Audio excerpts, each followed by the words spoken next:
I remember the night everything changed for Baba Ola. It was the kind of storm that felt like the end of the world. The wind roared through the trees, and the rain poured down in sheets so thick you couldn't see a foot in front of you. Thunder crashed so loudly it felt like the sky was tearing apart, and the river near Baba Ola's farm swelled until it was no longer just a river but a raging force of nature.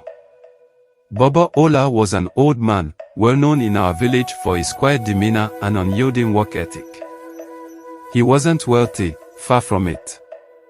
His farm was small, just a few acres of maize and beans that barely provided enough to keep him going. But he was content. He lived alone in a simple mud brick hut, and though his clothes were worn and his hands rough from years of labor, he always greeted everyone with a warm smile. That night, while most of us were safe inside our homes, I caught sight of Baba Ola through my window. He was outside, fighting against the storm with everything he had. The river had overflowed, and water was quickly flooding his fields. He was trying to dig trenches with his old, rusty hoe, hoping to divert the water away from his crops. But the storm was too powerful.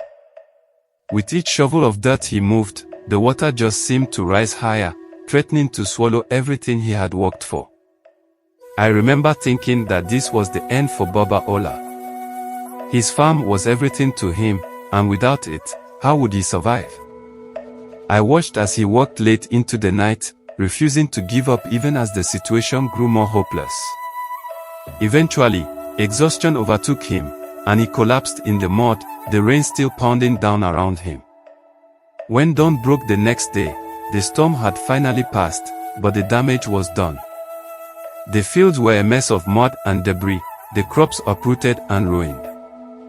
The river had left behind a thick layer of silt, covering everything in its path. We all rushed to Baba Ola's farm, fearing what we might find, but there he was, sitting in the middle of the chaos, staring at the ground. At first, I thought he was in shock.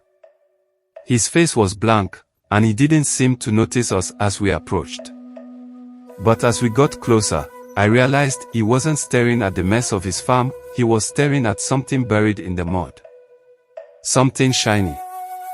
I knelt down beside him, and that's when I saw it.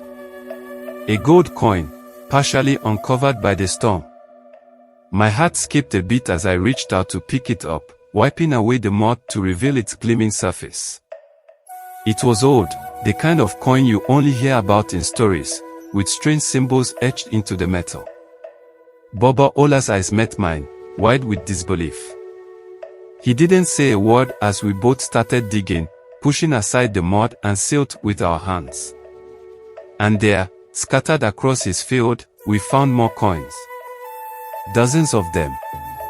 It was as if the storm had unearthed a treasure that had been hidden for centuries. By the time the rest of the village gathered around, we had collected a small fortune. No one knew where the coins had come from, whether they were the remnants of some long-lost hoard or something more mysterious. But it didn't matter.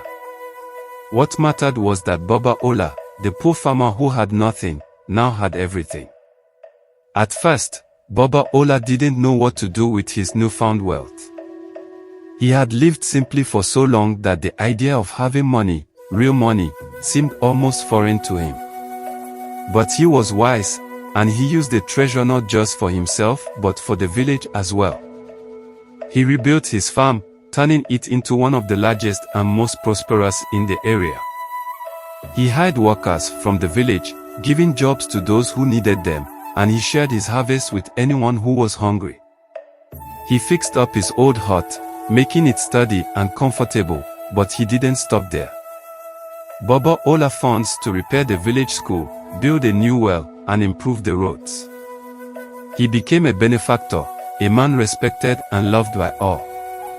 But what I remember most about Baba Ola after that night wasn't the wealth or the changes he brought to the village. It was his humility.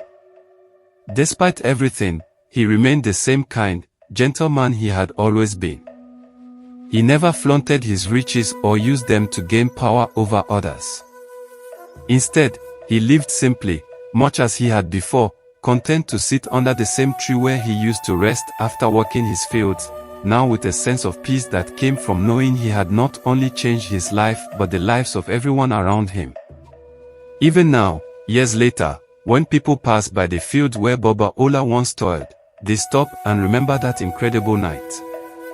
It's a story we tell our children, not just as a tale of fortune but as a reminder that sometimes, the most unexpected storms can bring the greatest blessings.